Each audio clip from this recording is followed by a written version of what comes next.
Olá, meus queridos amigos, boa noite a todos.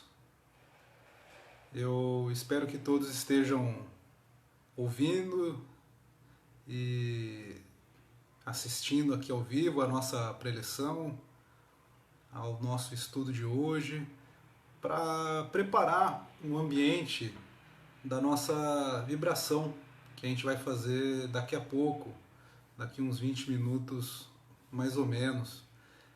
Essa, essa vibração, ela é importante, né? Pelo menos que a gente faça uma vez por dia, ou quantas vezes forem necessárias, para a gente acalmar o coração, tranquilizar o pensamento, diante das adversidades da vida, né? Porque todo mundo sabe, né, que o mundo aqui na dimensão material é bastante atribulado, a gente enfrenta muitos desafios, e a proposta que o Espiritismo tem tido de acalmar o nosso coração, de tranquilizar as nossas aflições é muito interessante.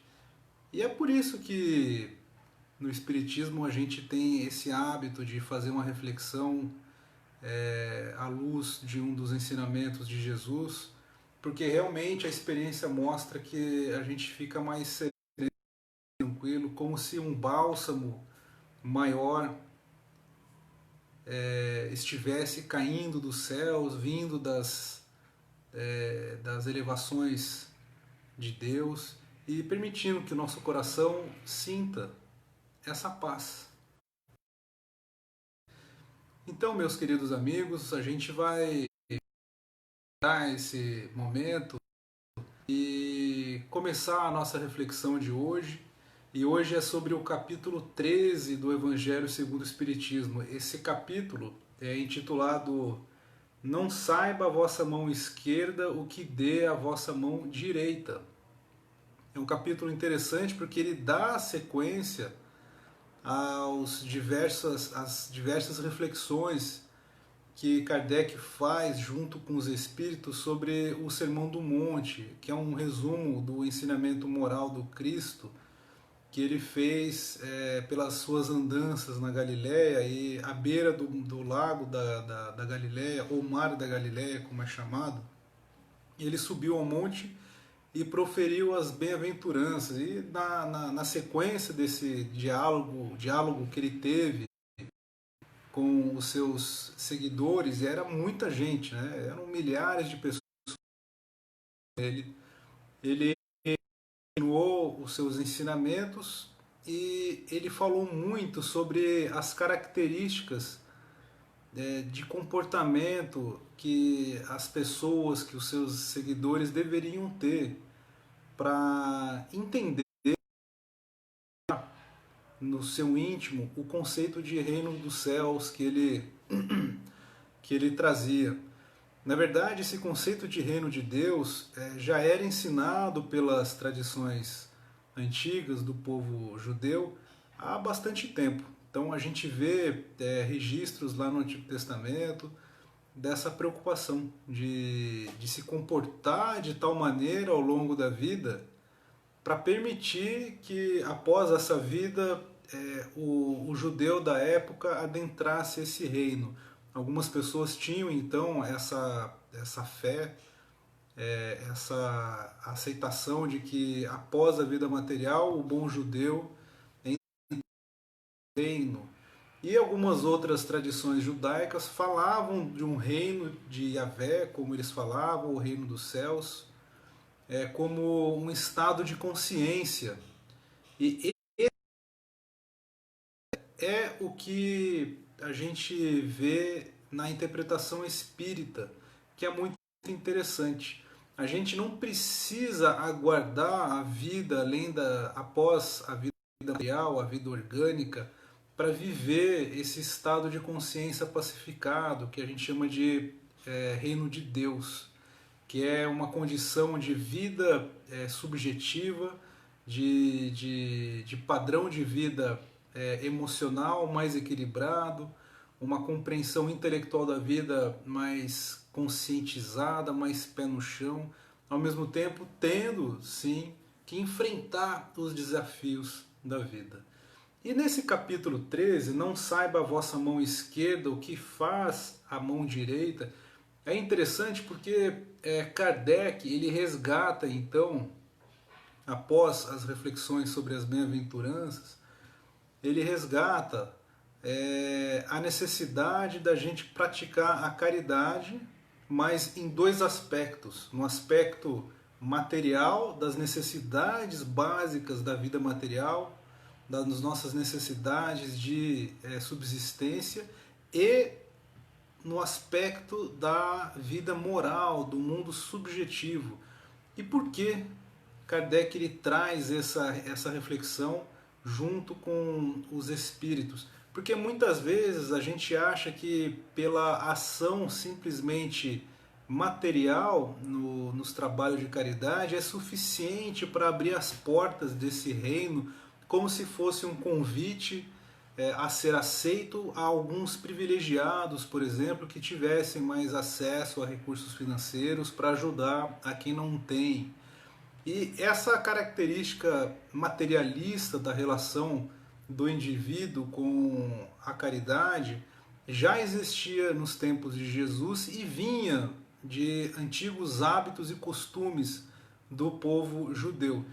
Então, a gente percebe nos registros do Antigo Testamento que muitas pessoas, muitos líderes religiosos da cultura judaica tinha uma preocupação em demonstrar os atos de caridade, de demonstrar em público o sacrifício que era feito em benefício de uma pessoa necessitada. E na grande maioria das vezes, esse sacrifício, essa caridade envolvia questões financeiras. Então era uma ajuda, uma esmola para um morador de rua ali, era uma doação vultuosa lá no Templo de Jerusalém, e tudo isso socialmente bastante exposto para chamar atenção e fazer com que houvesse o reconhecimento social. E isso é curioso porque na tradição mesmo dos antigos judeus não era muito bem visto essa demonstração social da caridade material. E Jesus ele vem bastante tempo depois dos antigos profetas e tal, lá do Antigo Testamento, e ele resgata essa característica dos ensinamentos de Moisés, e que alguns profetas posteriores a Moisés também falaram de nunca fazer aparecer essa caridade, a fim de evitar que aquele que estiver em necessidade e tenha acesso a esse sacrifício fosse humilhado. Porque muitas vezes a gente nem tem a intenção de colocar a pessoa que está recebendo ajuda numa situação difícil, naquele momento específico da doação, que demonstre o seu estado de penúria, mas isso acaba acontecendo. Então a gente tem dois caminhos a serem compreendidos nesse aspecto. O primeiro deles é de respeitar a vida íntima de quem está recebendo essa ajuda. E isso vale também moral, que o Espiritismo fala muito nos trabalhos de atendimento fraterno que os centros espíritas Brasil afora fazem, e isso é muito levado a sério, ó, de nunca expor a situação, de nunca demonstrar socialmente o que está sendo feito, para preservar a privacidade e a individualidade das pessoas. Isso é muito importante. E o segundo aspecto que deve ser levado em conta é da necessidade da gente cultivar esse sacrifício para melhorar a vida do nosso semelhante no íntimo, lá no coração. Porque aquela semente divina que cada um de nós já possui lá no coração, ela brota quando a gente faz o sacrifício de maneira honesta, transparente, com uma vontade profunda de vivenciar essa experiência de proximidade com a essência da vida, com o que a gente chama de Deus. E essa experiência será maior quanto melhor for o nosso respeito a essa privacidade e ao cultivo da ação da caridade dentro do anonimato. É isso que é muito sábio nesses ensinamentos, porque de fato, quando a gente começa a se envolver com os trabalhos de ajuda ao próximo, inclusive pode ser uma ONG que cuida de cachorrinho, ou que se envolve caritativamente para melhorar a vida do seu semelhante, quando a gente se envolve com esses trabalhos sociais, alguma coisa desperta no coração. E esse despertar, ele é proporcionalmente maior quando ele é feito de maneira anônima, sem chamar atenção, porque a experiência do sacrifício tem que ser na vida subjetiva, na intimidade do coração. Quando a gente expõe esses trabalhos, mesmo esses trabalhos de ajuda ao próximo, mesmo nas situações mais simples de caridade cotidiana, como por exemplo conversar com um amigo no trabalho que está com dificuldade, ou pedir ajuda no sentido de receber a caridade, de tentar resolver um problema pessoal, a gente e quando essa situação ela é exposta em público, a gente percebe que muitas vezes esse reconhecimento subjetivo que a gente pode ter daquele ato pode ser abafado pelo reconhecimento social.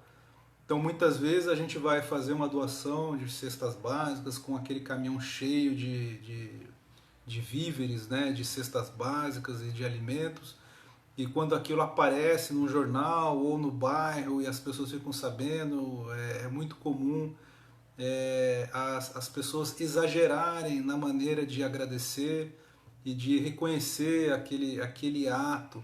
Então, dentro é importante a gente buscar essa simplicidade nos atos de ajuda para evitar que aquela experiência íntima com Deus, com os nossos irmãos, que são elementos de aproximação com a fonte criadora que é Deus, seja mais genuína possível. E essa genuidade, essa aproximação com Deus evita de ser abafada, de ser suplantada pelo reconhecimento social. Esse segredo, essa sabedoria que o Espiritismo retoma é muito interessante porque de fato ela acontece. A experiência com esse tipo de trabalho mostra que é mais agradável, a gente sente uma sensação melhor no coração quando esse gesto de ajuda, mesmo envolvendo poucas pessoas, é feito de maneira simples, serena, sem chamar a atenção. Isso acaba inclusive fortalecendo os nossos sentimentos mais íntimos perante os desafios do cotidiano. É como se essa semente divina que já existe lá dentro permitisse que uma proteção maior brotasse do nosso coração e aos poucos construísse uma fortaleza emocional e afetiva em torno dos desafios cotidianos.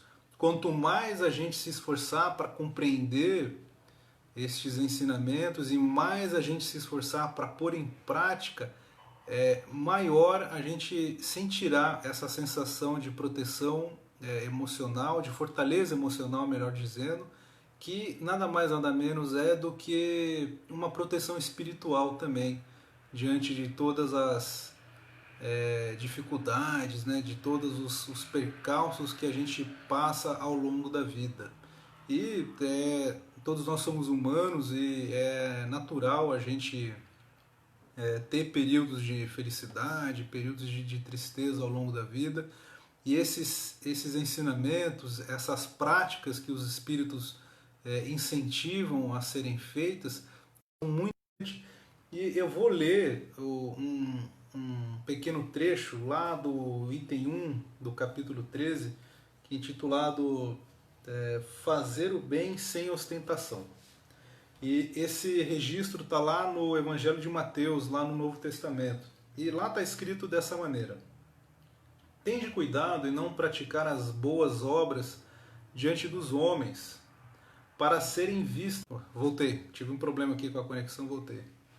Tende cuidado em não praticar as boas obras diante dos homens, para serem vistas, pois do contrário não recebereis recompensa de vosso Pai que estás nos céus. Assim, quando derdes esmola, não trombieis, não chame para não chamar atenção, como fazem os hipócritas nas sinagogas e nas ruas, para serem louvados pelos homens. Digo-vos em verdade que eles já receberam sua recompensa. Quando derdes esmola, não saiba a vossa mão esquerda o que faz a vossa mão direita, a fim de que a esmola fique em segredo.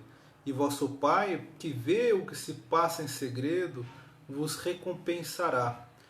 Aqui então é um registro lá do Evangelho de Mateus que tem conexão direta com o que a gente está conversando agora, e é muito interessante porque a gente percebe que existe uma relação direta que Jesus coloca entre o nosso comportamento e a vida futura. Então tudo isso que Jesus ensinou, e muitas vezes resgatando alguns pontos da tradição judaica que haviam sido esquecidos e ao mesmo tempo trazendo uma nova interpretação, uma maneira diferente de compreender esses ensinamentos e, por outro lado, aprofundando novos aspectos dos ensinamentos espirituais, a gente percebe esse convite constante de buscar uma transformação moral, de aproveitar as experiências cotidianas e, nesse caso específico, de como se relacionar com a caridade, com a ajuda ao próximo, esperando algo no futuro, como se a gente estivesse se preparando na vida íntima para a vida futura após a vida material nessa dimensão. Então, esse convite que Jesus faz é muito bacana, muito interessante, porque ele nos coloca numa posição de humildade e de sermos úteis ao mesmo tempo que, porventura, teremos necessidade de ajuda. E quando precisamos de ajuda, a gente muitas vezes não quer que essa situação seja exposta. Então, pessoal, meus queridos amigos, esse foi a nossa reflexão de hoje. É muito interessante, é um capítulo bastante conciso, com muita informação.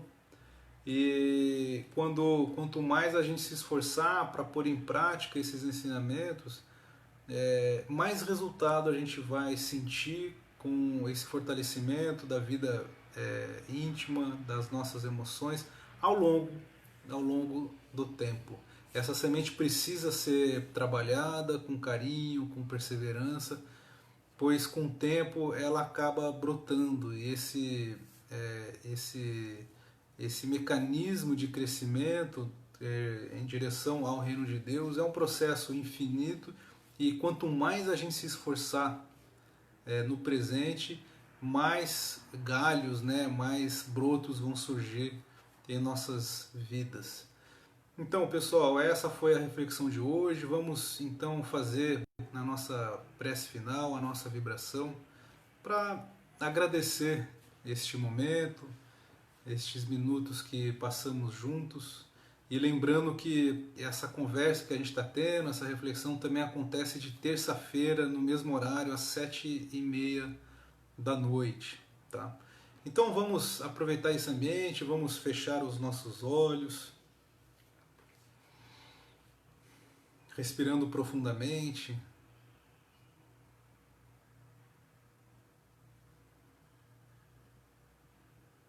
Vamos sentir o nosso corpo, desde os pés até a nossa cabeça.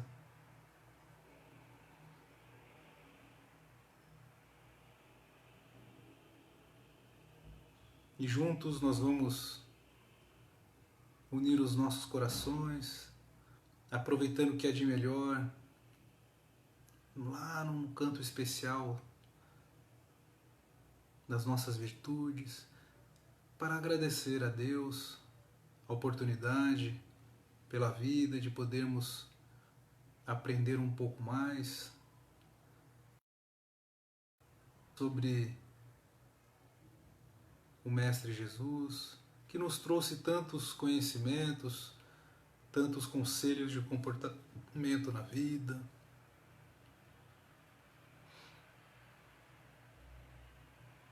E sabendo de tudo que acontece quando nos esforçamos na aplicação destes ensinamentos, nós vamos nos elevar a Deus para pedir humildemente que a sua luz possa iluminar a mente de todas as pessoas que se esforçam em ajudar o próximo, que se esforçam em melhorar a vida semelhante, no sacrifício cotidiano, tanto do ponto de vista material quanto moral da vida de todos nós. Vamos envolver os trabalhadores de bem, das instituições de caridade, dos templos religiosos, dos hospitais que tanto se esforçam de alguns meses para cá em ajudar as pessoas, ainda mais neste período de dificuldade. Vamos pedir a Deus também que essa luz possa tranquilizar o coração e trazer confiança na vida para os trabalhadores da limpeza urbana das cidades, da segurança, aos professores também que têm a responsabilidade de cuidar das crianças, que essa luz possa iluminar a todos, deixando esse sentimento de confiança diante das experiências da vida, de que tudo é passageiro, todos os momentos da vida se transformam em oportunidades futuras e que estamos aqui para aprender, para crescer aos poucos, compreendendo cada vez mais os objetivos da vida. Assim, para finalizar a nossa vibração, nós vamos pedir humildemente a Deus que possa iluminar os nossos corações diante das nossas limitações morais, para que tenhamos no nosso amigo Jesus, na construção deste reino de paz e de sabedoria no nosso dia a dia.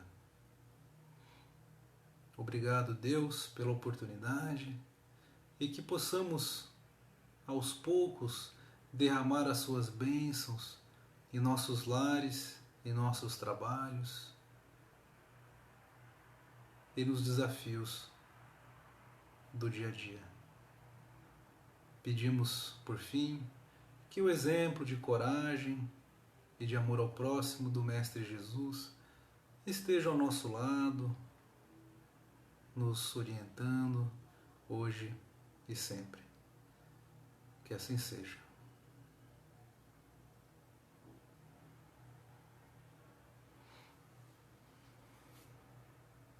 Então, meus queridos amigos, essa foi a nossa reflexão de hoje, a nossa vibração. Que a gente possa guardar lá no coração, no canto especial dos nossos sentimentos, no nosso porão de experiências, nesses minutos que passamos juntos. E pedimos humildemente a Deus que cada vez mais a gente consiga aproveitar cada minuto da nossa passagem por esta encarnação. Então, queridos amigos, fiquem com Deus e que a gente possa se ver em breve, nem que seja virtualmente, né? E que a paz do Mestre Jesus esteja em nossos corações. Até mais, pessoal. Até a próxima.